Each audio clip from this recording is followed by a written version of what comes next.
In business, there's no room for guesswork. Every shipment matters. Every deadline counts. When you're trying to keep operations running smoothly, the last thing you need is uncertainty. That's why reliability is at the core of USPS Ground Advantage. From the moment your package is first scanned in, it moves through a secure nationwide network, aiding in a timely and accurate delivery. You get near real-time tracking so you can keep up with your shipments. And with affordable upfront pricing, there are no hidden fees or surprise surcharges to throw off your cost sheets. It all adds up to predictable deliveries you can depend on. Because knowing your logistics are handled lets you focus on everything else: your customers, your team, and the future you're building. Visit USPS.com/Ground Advantage to start shipping with confidence. USPS, official shipping sponsor of the NHL.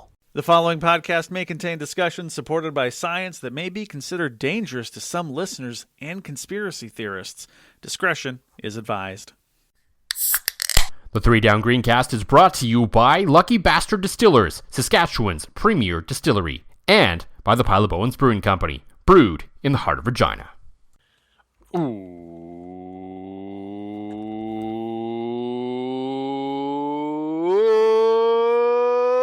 Welcome to the Three Down Greencast. You are listening to the internet's only, by George, there's a new playoff format podcast. I am Joel Gasson with John Fraser, as we have some things to get to, if you haven't heard. If for some reason you're living under a rock, we are breaking the news to you, which is a scary thought. Yes. The CFL has unveiled the new playoff format. We will talk about that. We'll talk about the season now, well, in a couple of years, starting on Victoria Day long weekend. And that'll basically be the bulk of the episode. So we're going to get into some other stuff that has happened before then. So, of course, the hot topics that you really want our opinions on. Before we get into, that other stuff that happened over the last week, whatever. The stuff that I can't think the last time that, like, when this news dropped, and again, both of us are parents, both of us have lives, work and everything like that. We're both very busy. But I can't think the last time that I actually picked up the phone and was like, holy shit, Gasson, we need to record right now. Yeah. And that was, of course, the retirement of Jorgen Hus. Yes, also that, yes. Which none of us saw coming at all when they signed Aaron Crawford. No, totally it didn't. wasn't talked about for like weeks before that even, that he was probably going to retire. So no.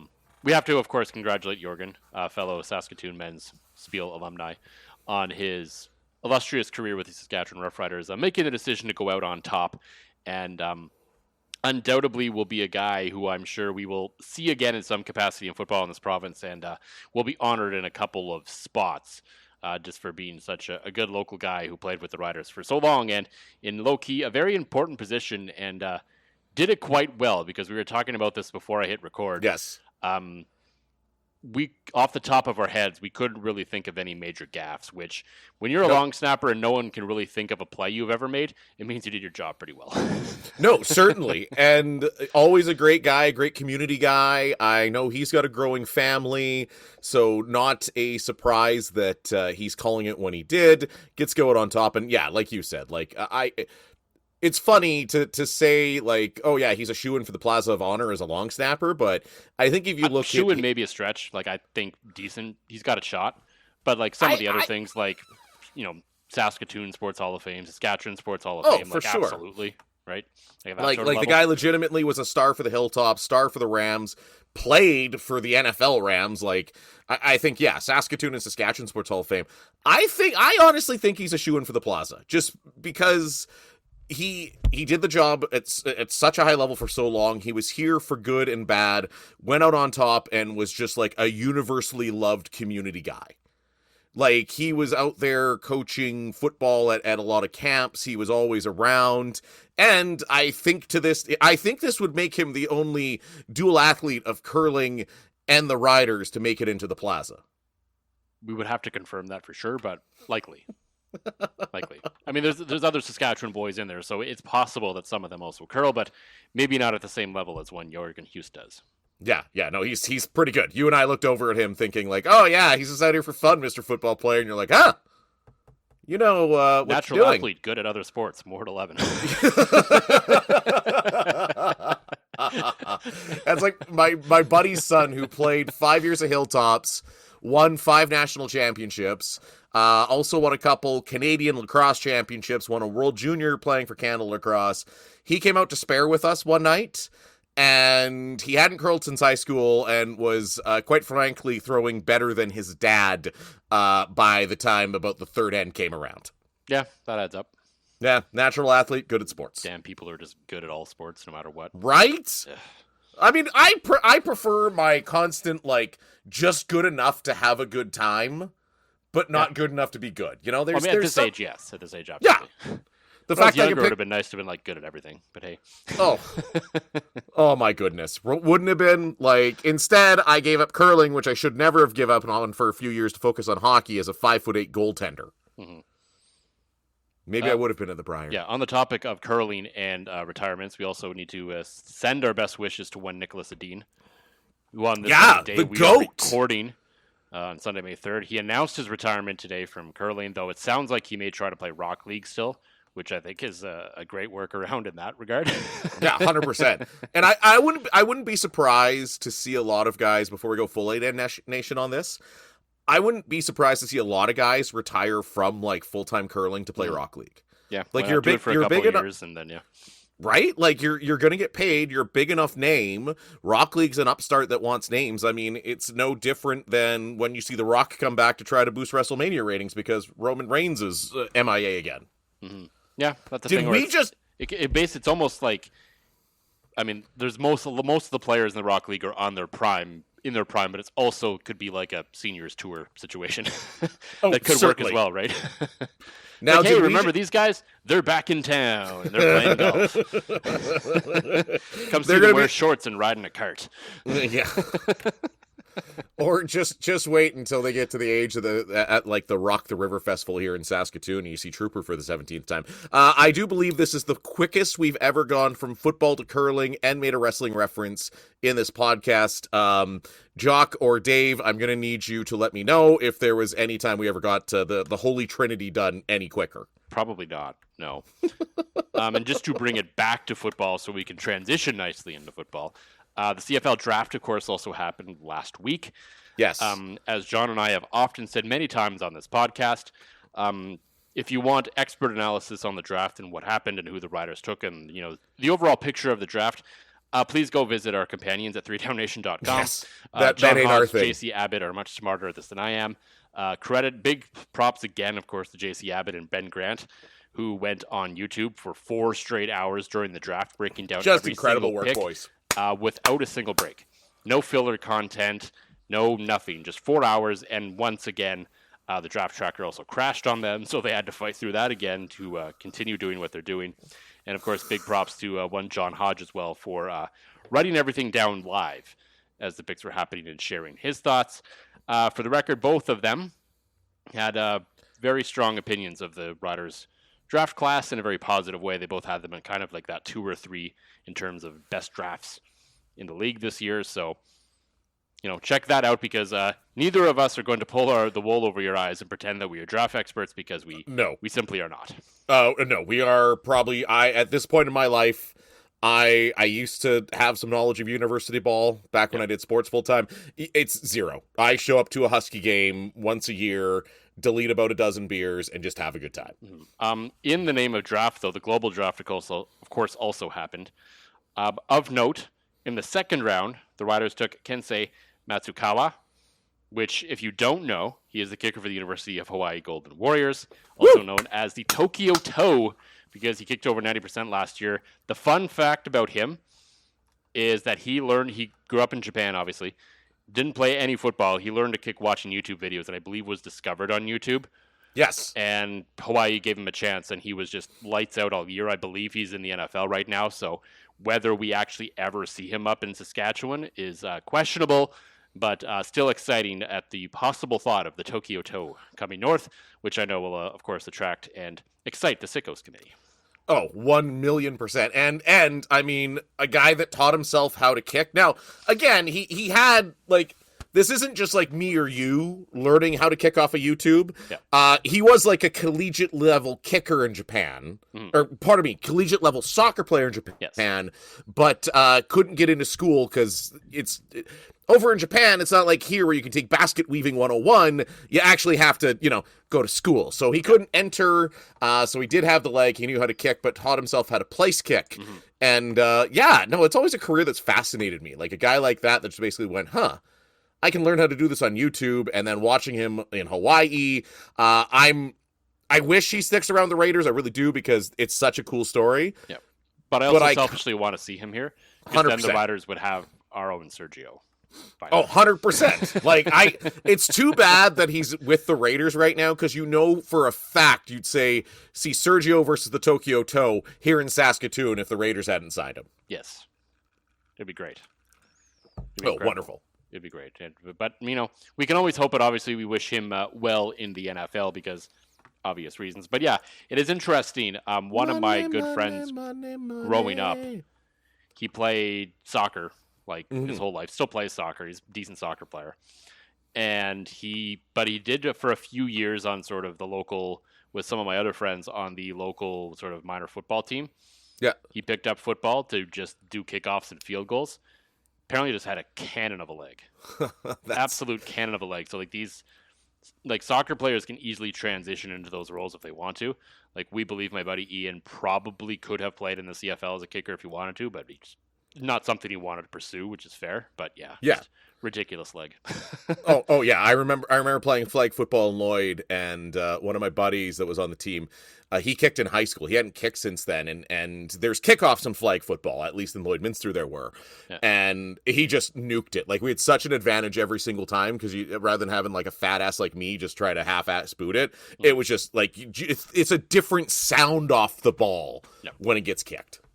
Which is funny, which is basically the reason why Brett Lowther has a job again. Yeah, right. The general consensus is he signed with the Ottawa Redblacks and they cut Lewis Ward. Essentially, their field goal percentages last year were pretty much a wash. But Brett Lowther kicks about 10 yards deeper on kickoffs than Lewis Ward. Crazy. So that's fair enough reason to make that move, and that's why Brett Lowther was able to get himself another job. And frankly, he's a great guy. I hope he rebounds and has a good year in Ottawa. Oh, certainly. This is not a Brett Lowther hate channel. It's just we will criticize him if he doesn't do his job correctly. But again, one of those, that whole special teams unit for Saskatchewan always seems like just a great bunch of dudes, right? So, some people who are not considered a great bunch of dudes right now are the CFL head office. Oh boy, and probably the Board of Governors is they really run the ship. So we will talk about some things that they've been doing lately. There's been a few. And a little bit more. But as always, John, for Lucky Bastard Distillers, what is in the glass this week? It is a double fist week because this is going to be an all-time Fraser rant. Now, one of the double fist is a light beer picked up on stupid sale at the Co-op. $19 for 15 cans of lawnmower from Churchill. I know they sponsor our friends over at the Piffles podcast, but hey, it's a beer that tastes like beer, nice light beer, and it was cheap as hell for a local beer. It was literally cheaper than any other beer in the store. It was nice to see. I got the last case, which is always a good sign. So lawnmower, nice local light beer. And as usual, just a big old glass of Lucky Bastard vodka with some citrus, ice, and soda in it. Citrus. Which one? I'm not telling. It's actually both of them today. I made shrimp tacos, so it's both lemon and lime. Okay, I'm there are more than two citruses, but okay, yeah. That's those are the traditional drink. I could go put some orange in it too. Why not? Why not? Right? Yeah. For me, I have from the multinational brewing company, Sports, the beer for sports. Because, so good. We're talking about sports. Yes. And I can tell you, 15 of them taste really good after a curling game. Well, we only had a 12-pack, so that shows how good they were, as you obviously weren't good at math. That is probably the drunkest I've been in my adult life that night. So, and poor Pricey's water bill still hasn't recovered. Constant. And the funny thing is, I'm a man. I can just piss outside, but no, drunk John's a little bougie. I mean, it's fair. I don't think the amount of times you had to go to the bathroom, I wouldn't want to be leaving that much pee on the side of my buddy's house.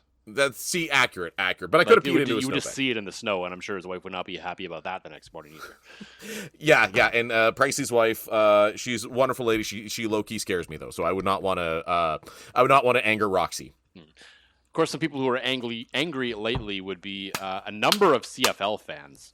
Oh my God. As Yes. if you haven't heard the news, of course, we told you earlier in this episode that the CFL has come out with a new Grey Cup playoff format. It's interesting.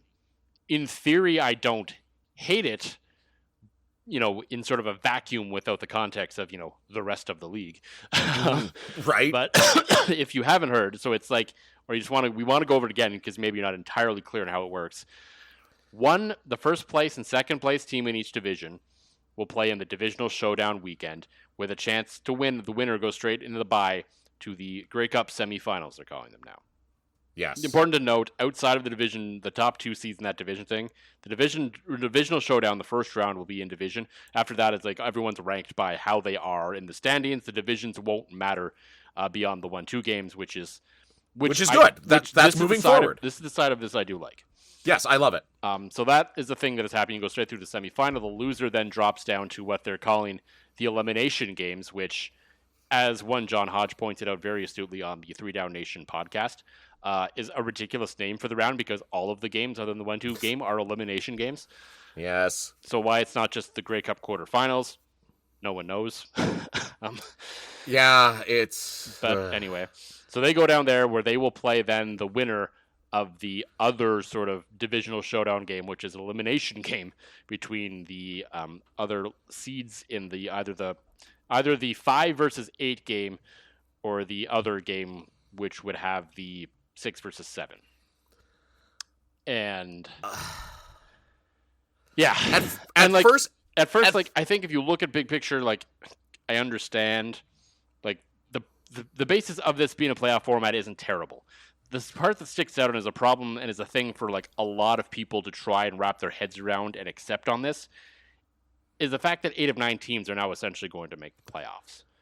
And this league already has enough trouble trying to beat the allegations of being Bush League. And this will make it extremely difficult in a lot of people's minds to then still beat the allegations when you've rendered the regular season essentially meaningless but for like 2 teams. And that's the 8th and 9th team. Like, John has thoughts. Yep. Obviously, as I've been saying. I'm going to start with the playoff format. Yep. Originally, I liked it. I did. I saw it come out, and maybe because I'm a curler, and I've watched curling my whole life, that the concept of a page playoff doesn't seem weird to me.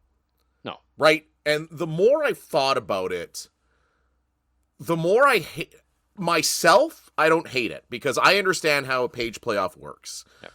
I've slowly become a firm believer, and and not to brag, and this is going to sound a little arrogant, but I think through my experience at all levels of sport, I've always been invested in the inner workings, right? So whether that was covering major junior hockey, whether that was covering the Hilltops, the Huskies, the Mamba, the Rattlers, the Rush, whomever. I've always been interested on the business side. So I've always had a lot of conversations about where things are going with not just people in that organization, but outside of that, right?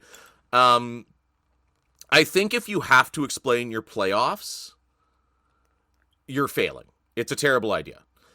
And to me, you have to explain your playoffs. Like, even your explanation, and you're very astute, you're well-spoken, as I'm listening to you, I'm like, this is very complicated, especially with the weird names and everything for it. Yeah. The reseeding, I love. I've been saying that the CFL should pull a page from the NLL and just go, hey, we're not that big of a league. Everybody's in the same division, right?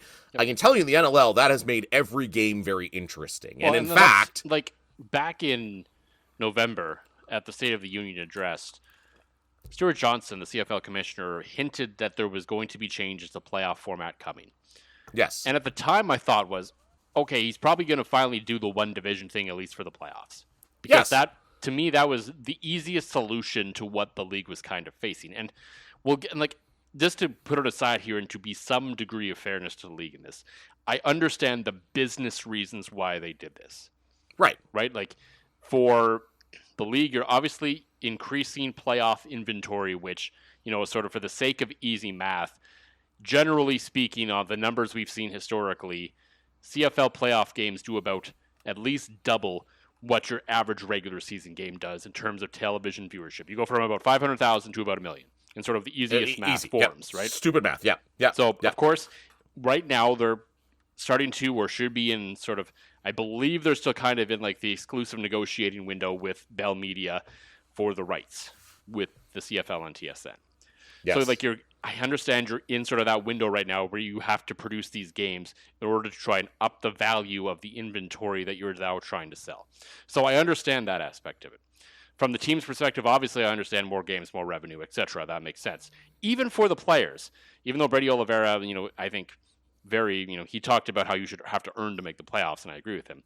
Even from the players' Yes. business side, they got a lot more concessions out of this, and frankly, if you're on the bottom half of that roster of a team, you should be excited in this because generally your playoff paycheck from the league is greater than what you get during the regular season. Yes. So I understand why the Players Association was okay with this too. Agreed. So all of that makes sense. All of it makes sense. I get it. I understand they're trying to increase revenues, and it's all really a big play. They're pushing all the chips in now to really show that they can grow and attract at least a 10th, if not more franchises. I understand all of that. This is a great, or this is at least an okay playoff format if you get to 10. It's a great playoff format if you can get to 12. The fact remains they're still at 9, and in this moment when you are trying to grow, it looks really bad. Oh, it looks terrible. It's now one last thought on the playoff format and the other leagues that have made the mistakes that I've been directly involved with before I get into the regular season thing. The NLL used to do a best 2 out of 3 where you'd have a quarterfinal game at one barn, game 2 at the higher seed, and then the third game was a 15-minute mini game. And they moved away from that because it was too convoluted. And to me, that's way more simple than what the CFL is trying to do, right? And lacrosse is a sport that's done some funky things with postseasons, right? Football across everywhere is one and done. From high school to college to university, everywhere is kind of one and done. Since like the early 1900s when the CFL did away with the aggregate thing, yeah. Right, exactly. And the aggregate thing, I don't hate. We can get back to that in a moment for solutions here, yeah. Exactly. We will get back to that in one moment. The other league I've been involved in, the CEBL, they used to have championship weekend, right? So you'd have your 3 teams and the host. So basically, you knew the host team was going to be in the championship weekend in the tournament. And they moved away from that because, again, teams were just like, all right, that's exactly it, right? Because it made the regular season for that team completely meaningless. Which See is where I'm going with junior this. hockey when there's like 80 teams across the country and no one really cares that much. This is professional sports. Exactly. And see, in the CEBL, like, I like what they tried to do, making the championship weekend a big event. The thought of championship weekend, so frickin' cool. Like, I would like to see them. And they haven't done it yet. I'd like to see the CEBL do it a best 2 out of 3 at the higher seeds barn, make it a big weekend festival like you were trying to do with the home team there. I like that. But they moved away from that, right? And because it made the regular season irrelevant. Now, the regular season, I don't care about the arguments I've had. I broke my 2 years long New Year's resolution of not arguing with strangers on the internet on this one, Gas, because I was that fired up. I honestly believe, I understand why they're trying to do it. I think the CFL has taken a weapons-grade bazooka, aimed it at their foot, and fired. To me, this 8 of 9 teams making it to the league is the death knell for the league. And I will explain why in a second. I'm not being overly Fraser dramatic. I kind of am, but that's my thing. The way I look at it is, and you see this more and more in pro sports, you have to make every game matter. The NFL, every game matters. Even the NLL now, every game matters, right? You have to make your regular season matter because there's so much out there. It's way too easy to watch a game on your 65-inch TV in your climate-controlled basement with your $2 beers in your fridge. Yeah. Well, now, frankly, the regular season should matter. Like that's the bulk of your season. That is the strongest sample size to determine who is actually good and who isn't. And frankly, I know the NBA does it. We've seen like MLB used to do it. We see some other sort of sports organizations do it. I'm kind of over the idea of a play-in game. Like, just be better during the regular season and make the damn playoffs. 100%. And you look at what the NBA is doing. I'm glad you brought up the NBA, Gas. Yeah. The NBA is basically punishing teams that tank now. Yeah. You have a lower chance of winning the draft lottery if you're one of the bottom 3 teams in the league than if you do one of the other teams that tried to make... Basically, the sweet spot now in the NBA is just outside of the play-in. right? I'm mixing the play-in. I'm with you. I see what they were trying to do, but yeah, it was a decent theory, but I've come back around the other way on the idea of play-in. In business, there's no room for guesswork. Every shipment matters. Every deadline counts. When you're trying to keep operations running smoothly, the last thing you need is uncertainty. That's why reliability is at the core of USPS Ground Advantage. From the moment your package is first scanned in, it moves through a secure nationwide network, aiding in a timely and accurate delivery. You get near real-time tracking so you can keep up with your shipments. And with affordable upfront pricing, there are no hidden fees or surprise surcharges to throw off your cost sheets. It all adds up to predictable deliveries you can depend on. Because knowing your logistics are handled lets you focus on everything else: your customers, your team, and the future you're building. Visit USPS.com/Ground Advantage to start shipping with confidence. USPS, official shipping sponsor of the NHL. Games, essentially. I agreed. Unless it's like MLB and there's a pure tiebreak. That's pure tiebreaker, absolutely no problem with that. I love game 163 in MLB. I do. If two teams have the exact same record, make them play for a playoff spot. Love that. And in fairness, I wouldn't mind seeing a mechanism like that in all pro sports leagues. Yeah. Right? Like, let's say if the NHL, you get two teams that end up with 95 points. Let them play one game.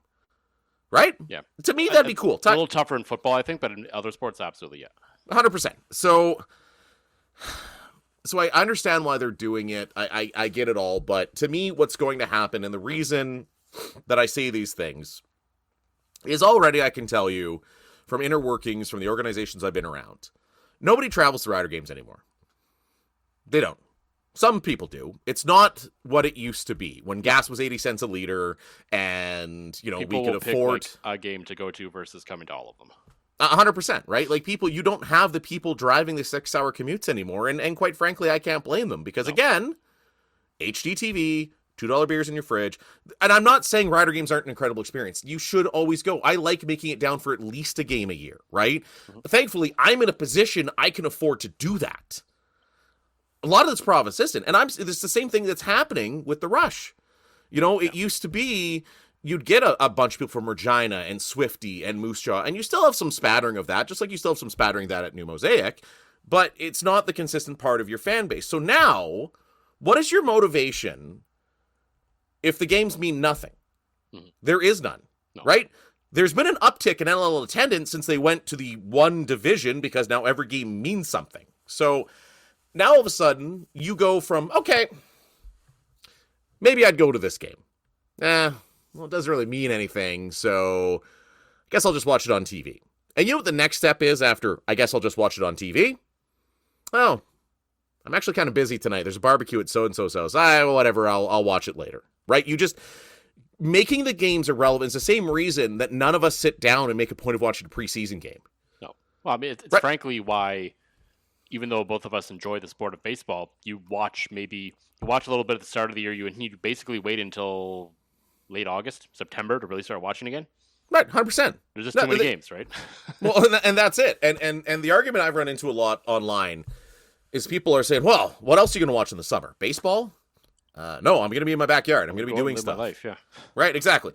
And the reality is, now that your regular season doesn't matter, this idea that the CFL owns summer is completely fucked. I'm sorry. Just look at a calendar. Just look at a calendar for one fucking second of your life.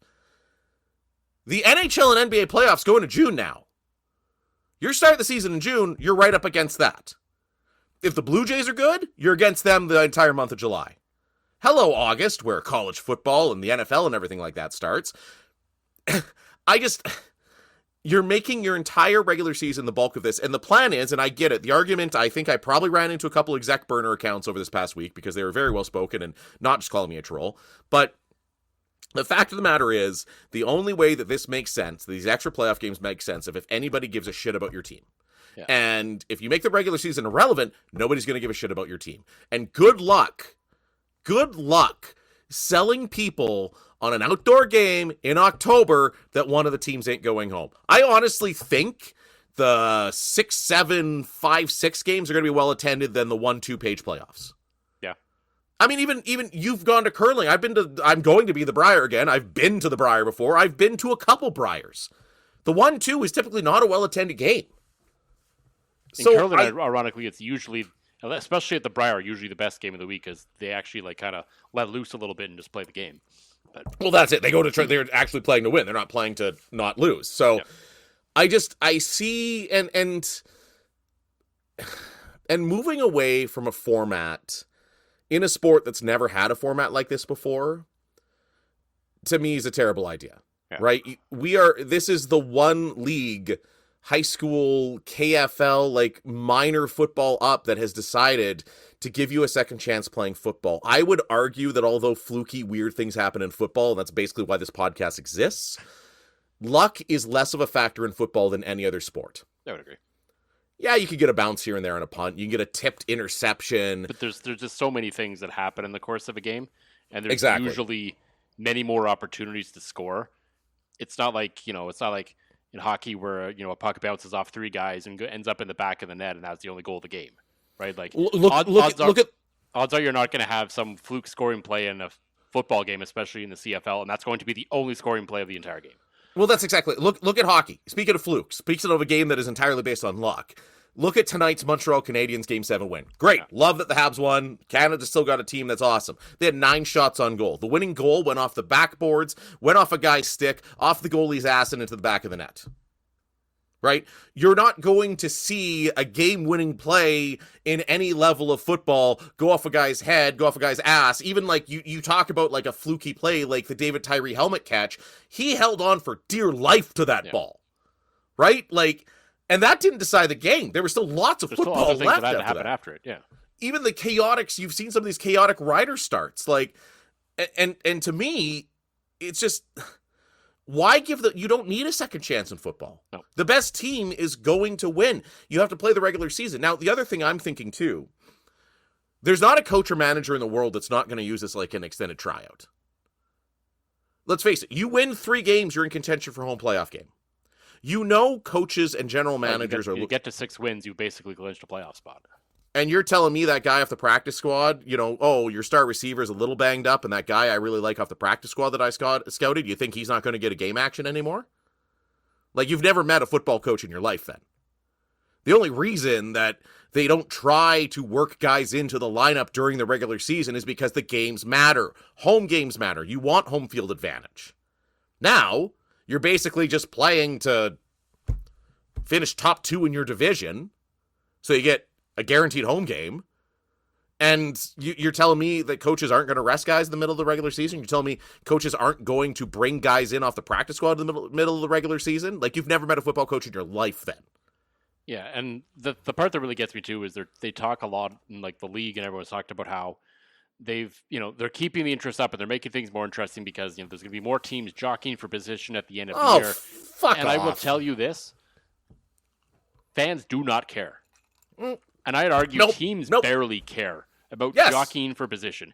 You follow like any sport into the final weeks of the regular season. What is all the talk about the playoffs about? Who's in, who's out? Exactly. No one cares who's seed 5 versus seed 3.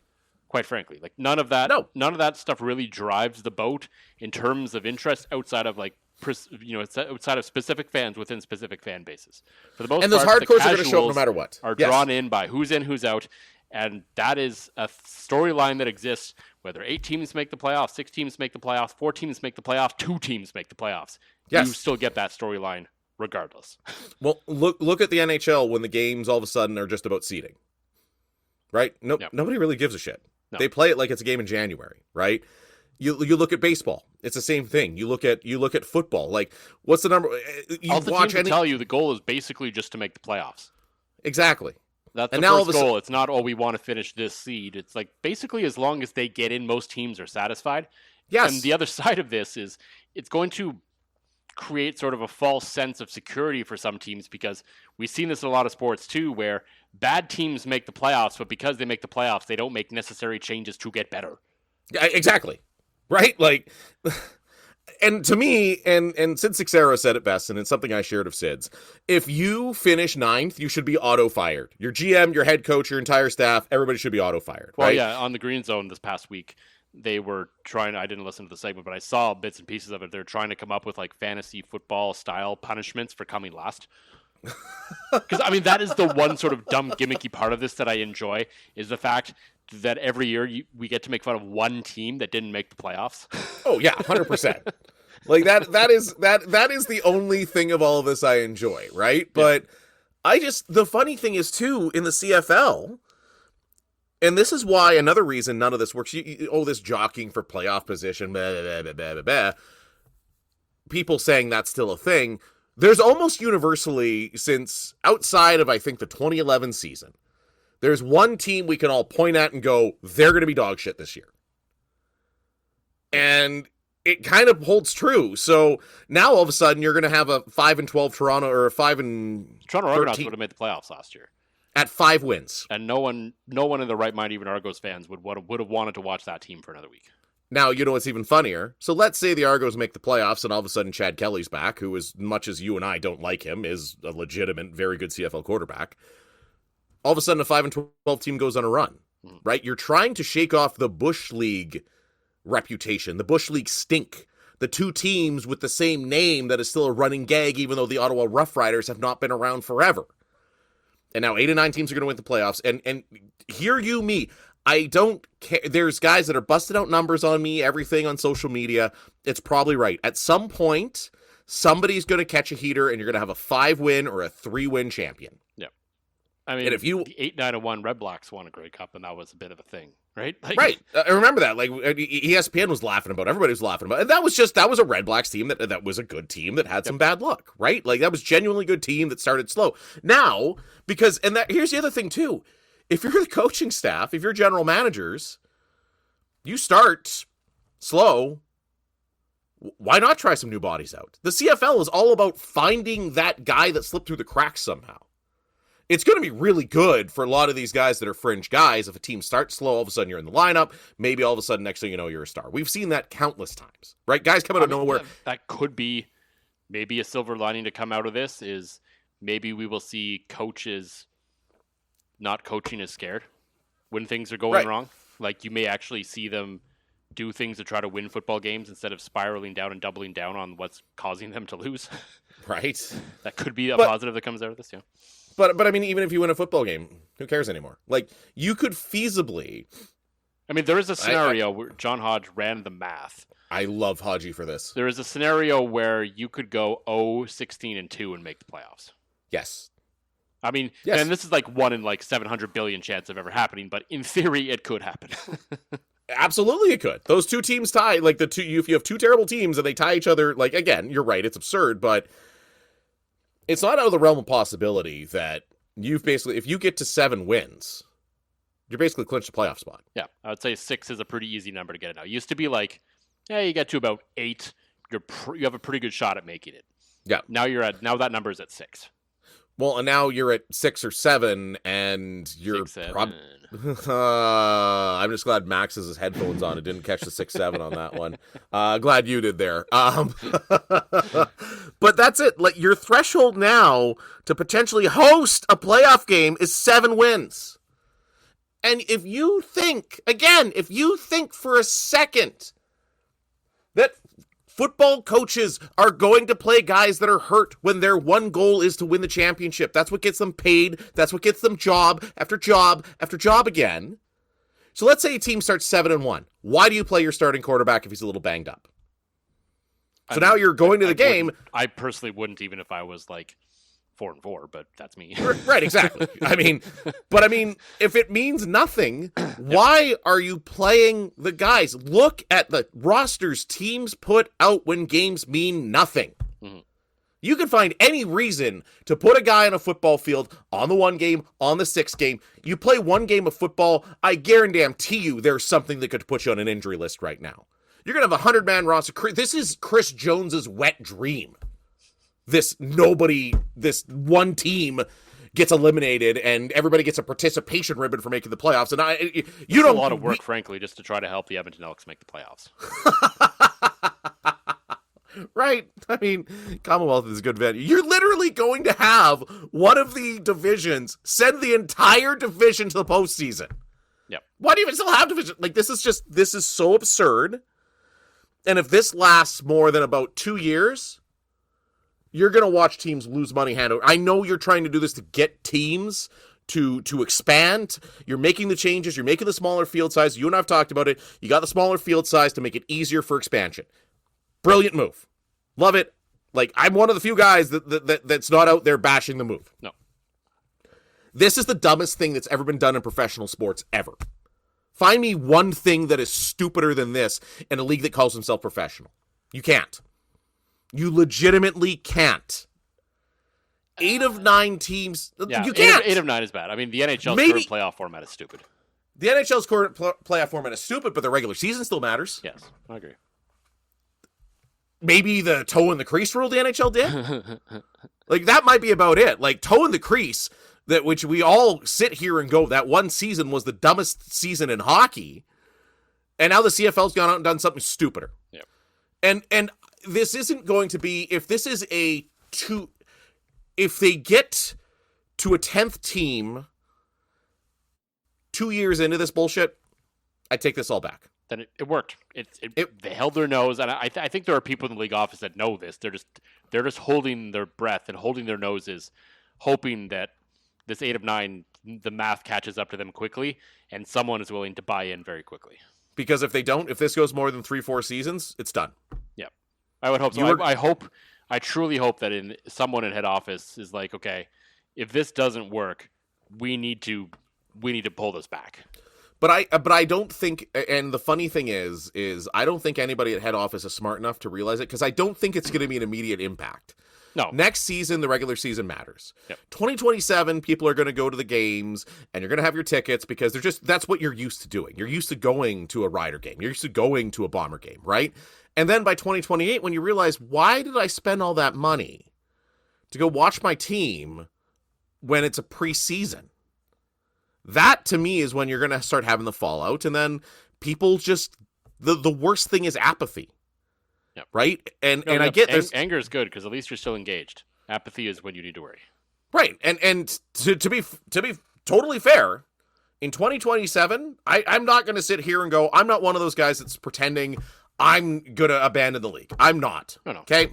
We love football. I'm going to keep watching football. Like, 100%. we are not the target of this. No, right? but we are going to keep watching football.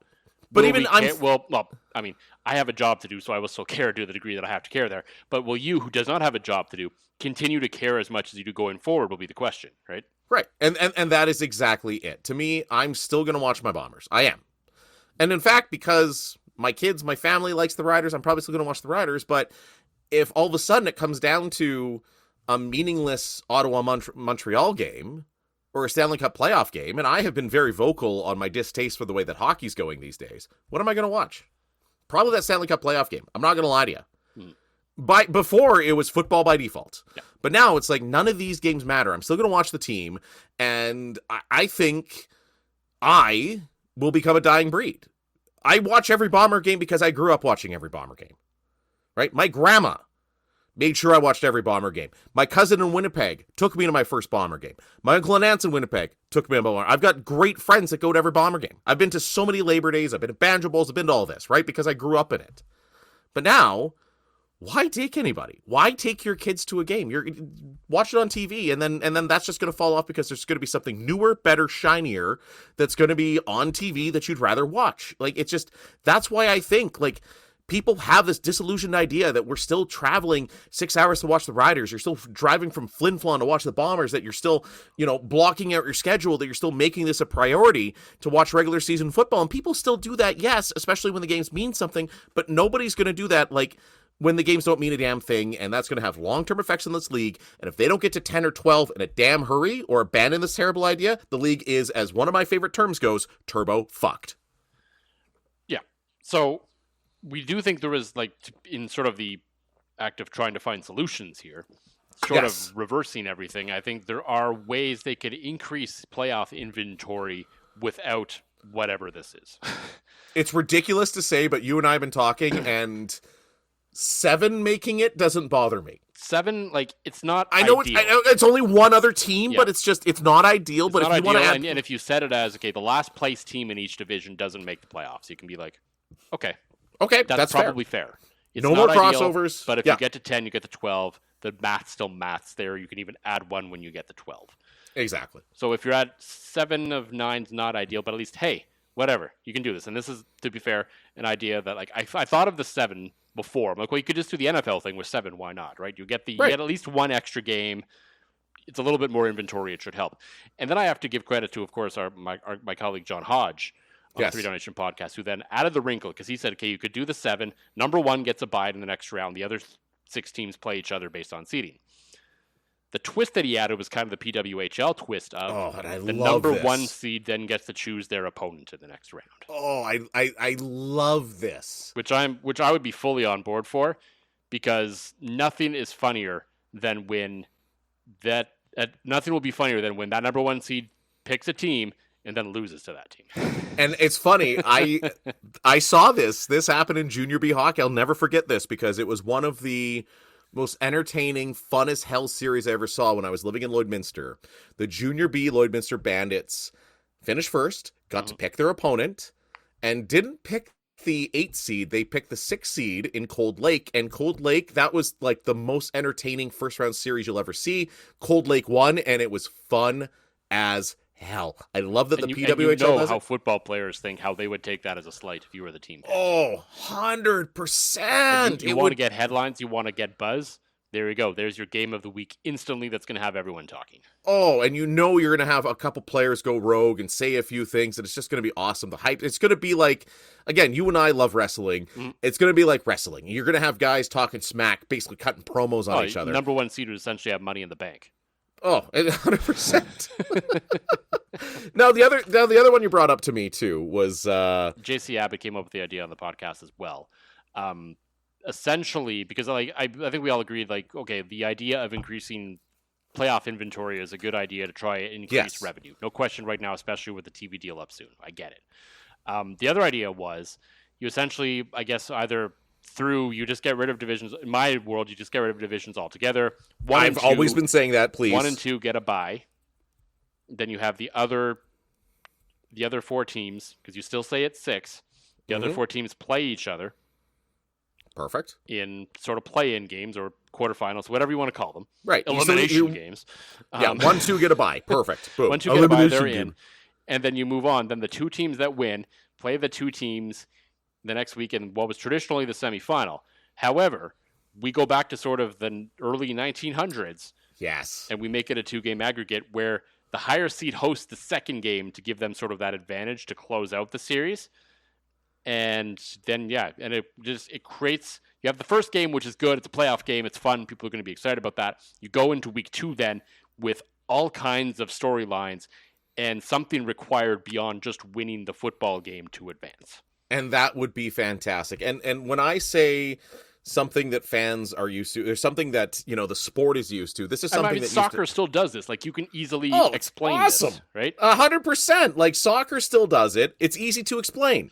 Like, and that's what I said. You don't need you explaining it for 3 minutes. You could essentially say, okay, you have a 60-minute game in the first round. You essentially have a 120-minute game in the second round.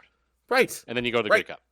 And I would love that, because could you imagine somebody go, like, you see it all the time in soccer. Yeah.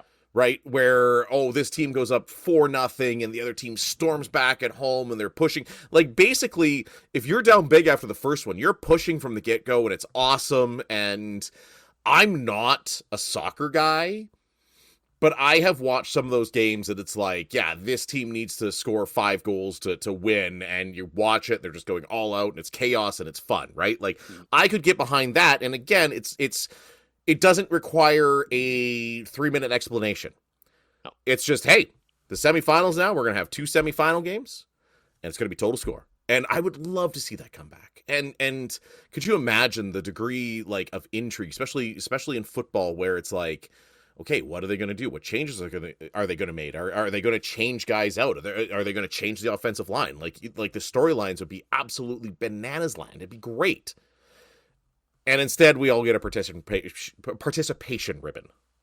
In business, there's no room for guesswork. Every shipment matters. Every deadline counts. When you're trying to keep operations running smoothly, the last thing you need is uncertainty. That's why reliability is at the core of USPS Ground Advantage. From the moment your package is first scanned in, it moves through a secure nationwide network, aiding in a timely and accurate delivery. You get near real-time tracking so you can keep up with your shipments. And with affordable upfront pricing, there are no hidden fees or surprise surcharges to throw off your cost sheets. It all adds up to predictable deliveries you can depend on. Because knowing your logistics are handled lets you focus on everything else: your customers, your team, and the future you're building. Visit USPS.com/groundadvantage to start shipping with confidence. USPS, official shipping sponsor of the NHL.